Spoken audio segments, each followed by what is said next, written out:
A pandemia do coronavírus ameaça 2 bilhões de pessoas que vivem na informalidade em todo o mundo, mais de 60% da força de trabalho mundial. Aqui no Brasil, antes da crise da Covid-19, cerca de 40% dos trabalhadores, ou seja, 36 milhões de brasileiros, já eram informais.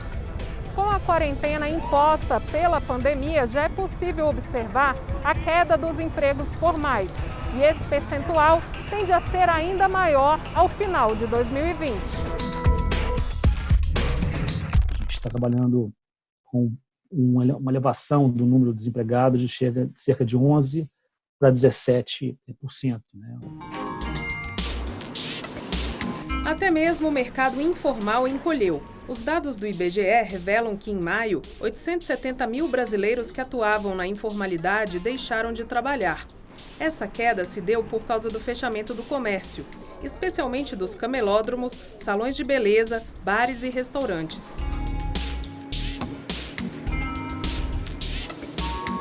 Qual foi o seu maior sonho hoje, Valdete?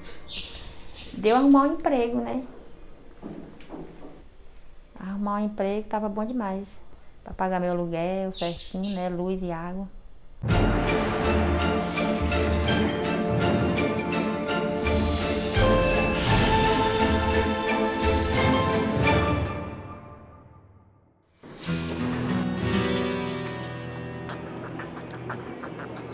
O trabalhador do setor privado sem carteira assinada, né?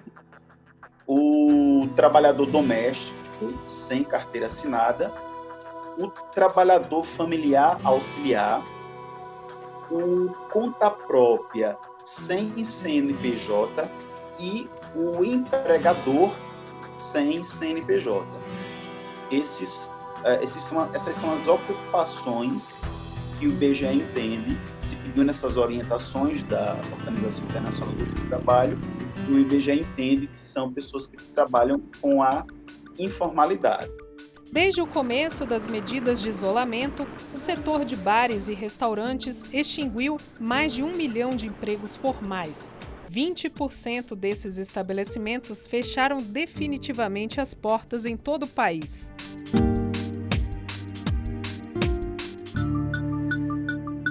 Jô, de 35 anos, foi demitida. Estava exercendo a função de auxiliar de serviços gerais numa pizzaria. E só que no momento, devido a essa pandemia, meu patrão teve que dispensar alguns funcionários e eu estava no meio. Peguei o dinheiro do acerto, guardei na poupança e é com esse dinheiro que a gente está se mantendo aos poucos. Como o Jô está recebendo o seguro-desemprego, só o marido, desempregado há mais de um ano, conseguiu o auxílio emergencial do governo durante a pandemia.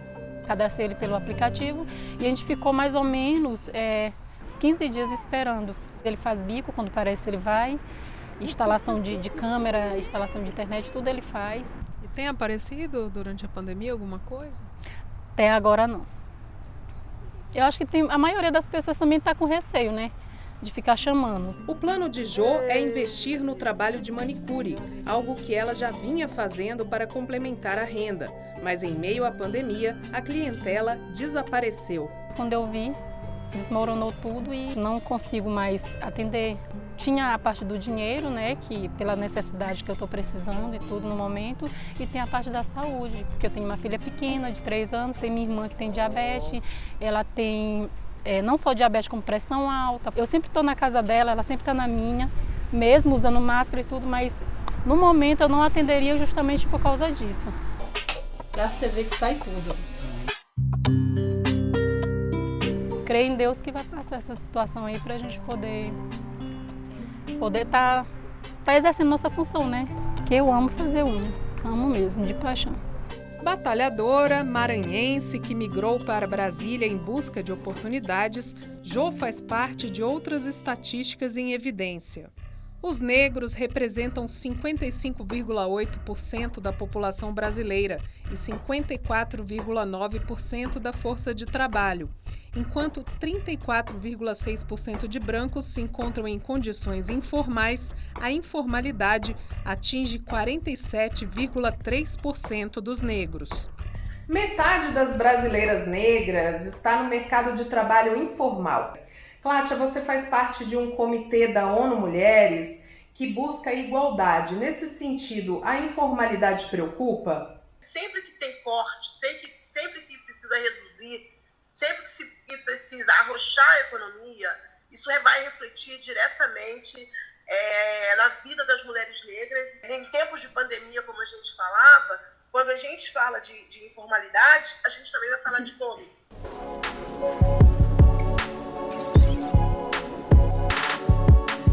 5 crianças para criar e os governantes não diminuem o salário deles. E a gente está passando necessidade, né? Se ficar dentro de casa vai passar fome. Não vai morrer de Covid-19, vai morrer de fome. Tem que trabalhar para comer, né? Se a gente não trabalhar, nós não comemos. Esse auxílio aí deu uma ajuda para complementar a renda, né? Mas mesmo assim é muita coisa, pagar aluguel, tudo.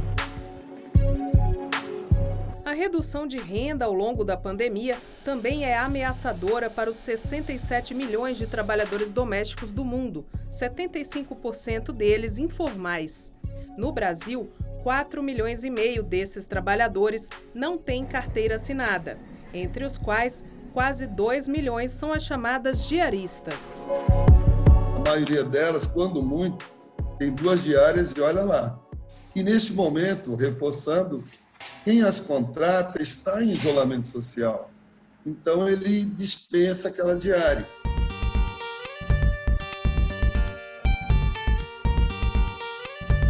Do interior do Ceará, Valdete migrou para o Distrito Federal há 30 anos. Quando eu era assim, sem nenhum filho, eu trabalhava assim nas casas, família, dormia no emprego.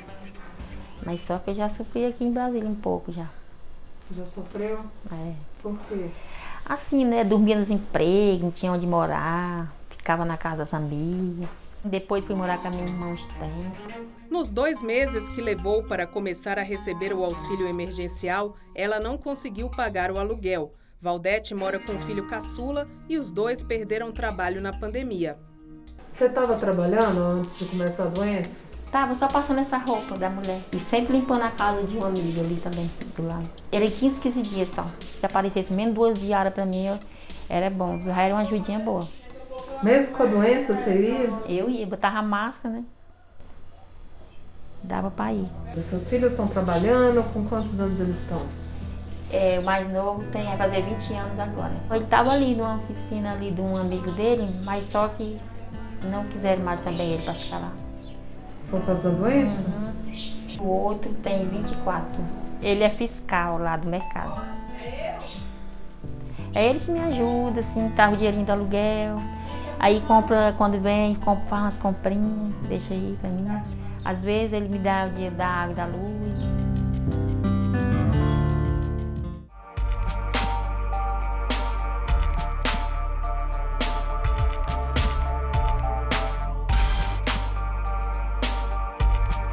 Essa é a rua onde eu moro. A rua tem comércio aberto, mas está sem movimento. Oi, vizinha. Minha rotina ficou um pouco difícil, né? Porque sem trabalhar em casa. Antes da quarentena, eu trabalhava em 2 casas. E há pouco tempo que eu trabalho em uma casa, né? Só dessa pessoa que eu estou recebendo ajuda. Graças a Deus que ela está me ajudando muito, muito mesmo. Fico muito grata por ela me ajudar, essa pessoa é a Isabela. Sugiro a quem as contrata que, mesmo que não possa pagar uma diária, uma pequena ajuda de custo, sempre, qualquer ajuda é positiva. Num primeiro momento, eu vi muitos contratantes solidários à situação da diarista, ele que está liberando, alguns adiantaram algumas diárias para posterior compensação, outros deram uma pequena ajuda de custo para não ficar totalmente sem nenhuma renda, só que isso daí começou em março, que isso daí começa a diminuir. E aí vai chegar um ponto que a diarista realmente está só dependendo de um auxílio emergencial e a situação fica caótica. Eu tenho 4 filhos, 2 não moram comigo, 2 moram. No momento eu não estou em casa, só um que está trabalhando.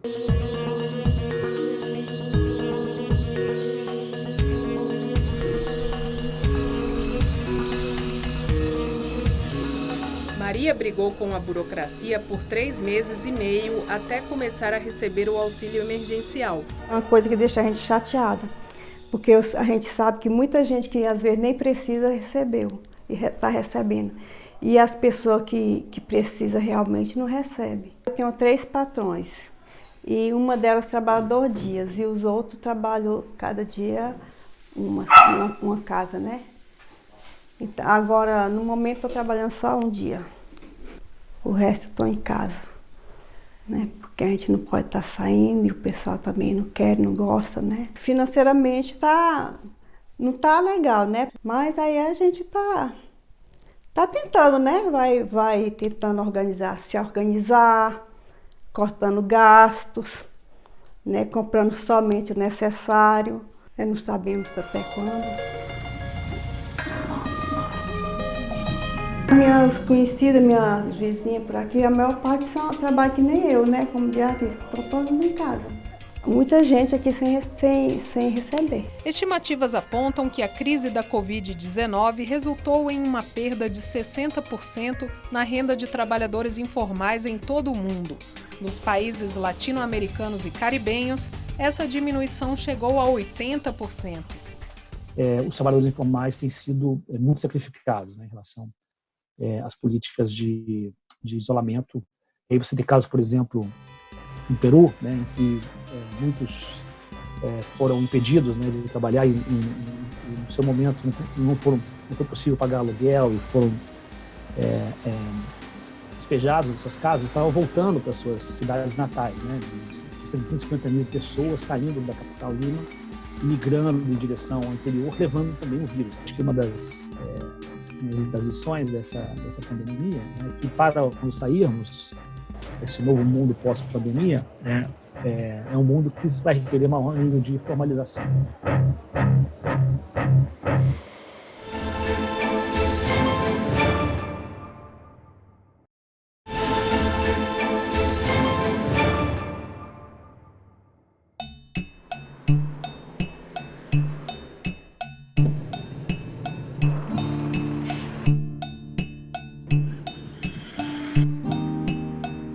A juventude que começa a sua vida já começa na informalidade, chamando a atenção que a informalidade tem a violação de todos os seus direitos. Eles não têm direito a se aposentarem, eles não têm direito ao seguro-desemprego no momento que eles perdem a opção de trabalho, eles não têm direito a nenhum tipo de auxílio saúde, caso eles adoeçam. Ele não tem férias, ele não tem 13º, então uma série de benefícios, de direitos dos trabalhadores, ele está fora disso.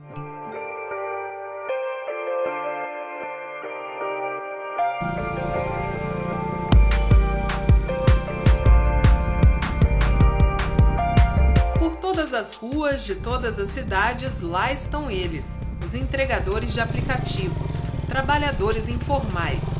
4 milhões de brasileiros vivem com a renda dessas entregas. Mais de 97% são homens com idade média de 29 anos. Baixar a conta na plataforma, espero a análise do iFood, na hora que liberar eles mandam a mensagem no e-mail que já está pronto para fazer a entrega. Você acha vantajoso? Muito. Só pagar por fora, né? Que dá na mesma também. Pago o NPS todo mês e tá garantido. Antes da pandemia, num dia com muita procura, André fazia 12 entregas. Agora tem dia que faz 30. Aumentou bastante depois da pandemia, porque o pessoal não pode sair, né? Aí ficou só pros delivery. Aumentou 60%. Graças a Deus. Ajuda minha filha, ajuda todo mundo, ajuda minha mãe, minha família. Ainda sobra o dinheiro ainda. Como é que tá a sua família vendo você trabalhando que nem um doido aí nessa pandemia? Preocupado, muito preocupado, mas é a vida, né? A gente se sente um pouco inseguro, mas só fazer o procedimento certo, lavar a mão, usar álcool gel, usar máscara, tá tudo certo. Não pode parar, que se parar é pior. Apesar de ter direito ao auxílio emergencial, André abriu mão. Se eu tivesse parado, tudo bem, mas como eu estou trabalhando normalmente, mas acho que nem precisa, deixa para quem está precisando. Em julho, entregadores de aplicativo paralisaram as atividades para reivindicar, entre outras coisas, aumento nos valores mínimos das entregas, mais segurança e transparência sobre as formas de pagamento. Quais são os mais vulneráveis tradicionalmente no Brasil? Homens e mulheres negros. No entanto, surge aquilo que nós chamamos de os novos vulneráveis. São homens brancos e mulheres brancas que trabalham em serviços não essenciais. Existem vários critérios, certo? A estabilidade no emprego, a redução de renda. O que as nossas pesquisas indicaram é que 81% dos trabalhadores brasileiros têm pelo menos uma desses critérios de vulnerabilidade, ou seja, eles estão dentro de um quadro em que, se avançar mais um pouquinho, eles caem numa situação de vulnerabilidade extrema.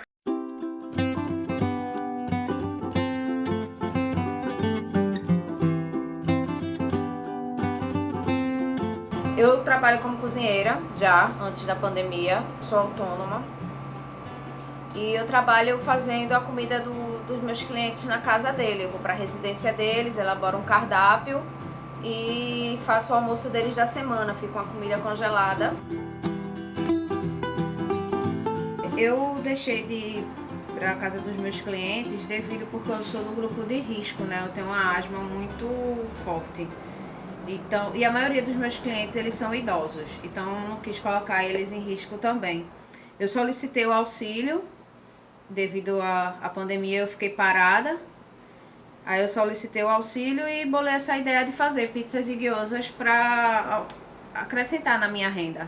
Eu tenho um motoqueiro, ele trabalha comigo 2 vezes na semana, eu faço a entrega com ele ou a pessoa pode vir retirar aqui na minha casa. Eu faço todo o processo de higienização, boto álcool em gel, estou sempre lavando minhas mãos, uso máscara na hora da produção também. E ele me ajuda fazendo minhas entregas. Ele é daqui da comunidade e está desempregado. E daí eu achei essa forma de ajudar ele também. A informalidade não atinge apenas jovens como Bárbara e André. Cerca de 8.600.000 idosos ainda trabalham sem qualquer formalização. E muitos viram a renda diminuir na pandemia. Tem muitos idosos que têm gastos muito altos, cuja aposentadoria muitas vezes não consegue arcar com esses gastos. Então, esse trabalhador idoso, ele também tem que voltar ao mercado de trabalho. E aí ele volta, muitas vezes, como um trabalhador informal. O auxílio emergencial dado pelo governo, ele é destinado àquelas pessoas que não têm nenhum tipo de renda. E não é, muitas vezes, esse trabalhador idoso, mas que tem algum benefício preferenciário, ele está fora.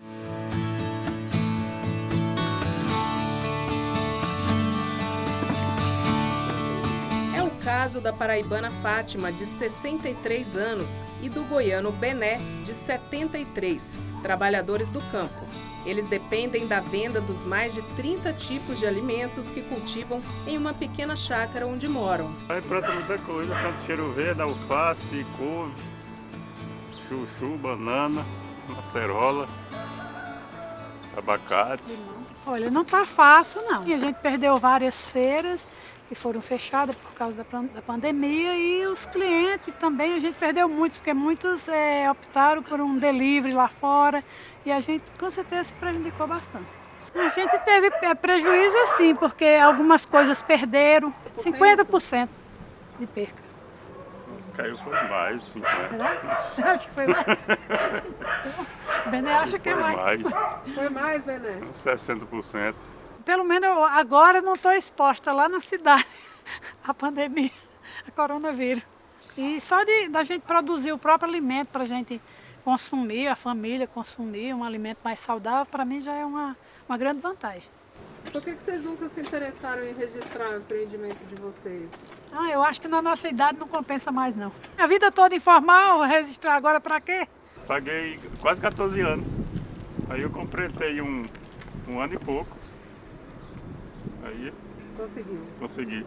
Eu não estou aposentada ainda, não tenho INSS suficiente, que eu paguei pelos 6 anos de INSS e agora eu só pago só sindicato.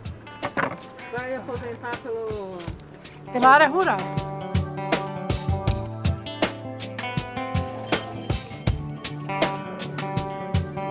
Uma providência fundamental para qualquer trabalhador informal ou autônomo seja contribuinte da Previdência, como facultativo, como MEI, e pagando uma taxa de 5%. Seja MEI, quando eu falo MEI, para contribuir com apenas R$ 52 ou R$ 57 reais por mês e ter todos os benefícios.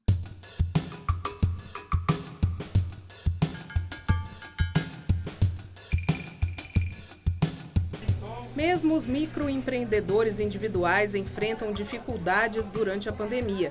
O Sebrae estima uma queda de 74% na receita anual desses trabalhadores em 2020. O feirante Lucas sentiu os efeitos. Quando veio a pandemia, rapaz, é tanta coisa para falar, porque teve muita gente, teve muito prejuízo. Eu mesmo aqui nessa banca aqui, eu tive um prejuízo mais ou menos de uns R$9 mil. Entendeu? De muita gente vai pagar. Quando a feira fechou de uma vez, aí a gente não teve tempo de vender a mercadoria, né? Mercadoria é perecível, porque não dura muito tempo essa mercadoria. Então a gente teve que... A maioria da minha mercadoria eu fiz doação, entendeu? Minha família é muito grande, eu distribuí. De feira abril, a gente tá só cobrindo, tá só trabalhando para pagar o que a gente está devendo, né? Tá muito complicado. Graças a Deus que abriu a feira novamente, né? Se complica para o pequeno, complica para todos. O mercado informal hoje movimenta o equivalente a 17% do PIB nacional. Uma das formas de continuidade de muitos desses negócios é a migração para o mercado digital. O movimento Black Money oferece estrutura técnica e segurança para que essa transição seja feita. Os empreendimentos que não estão na internet são empreendimentos que hoje não conseguem minimamente ter uma sustentabilidade em meio à crise. Porque se a gente aumenta e consegue fortalecer empreendimentos negros, que são hoje 51% dos micro e pequenos empreendimentos do país, e que acabam aí, né, impactando em quase 80% dos empregos que nós temos hoje formais, se a gente fortalece metade desse contingente, a gente está criando aí mais de, por exemplo, 14 milhões de postos de trabalho.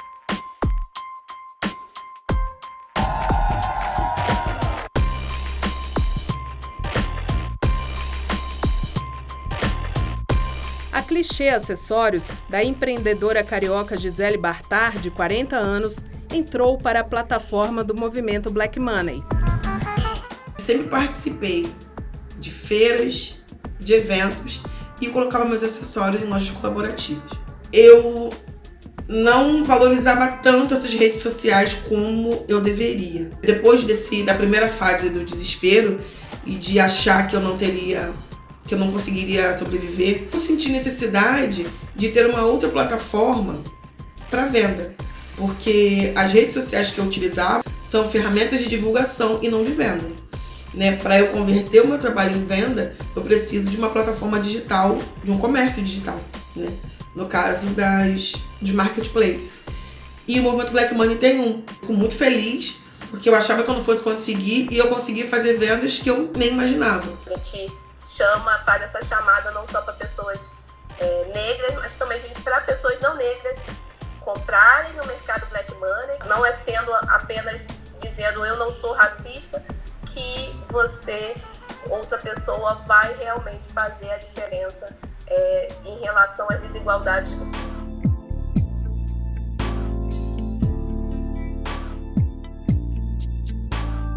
Eu vejo uma expectativa de crescimento e de eu conseguir me equilibrar para no futuro, quando acabar essa pandemia, né, quando acabar esse isolamento social, para eu formalizar o meu negócio.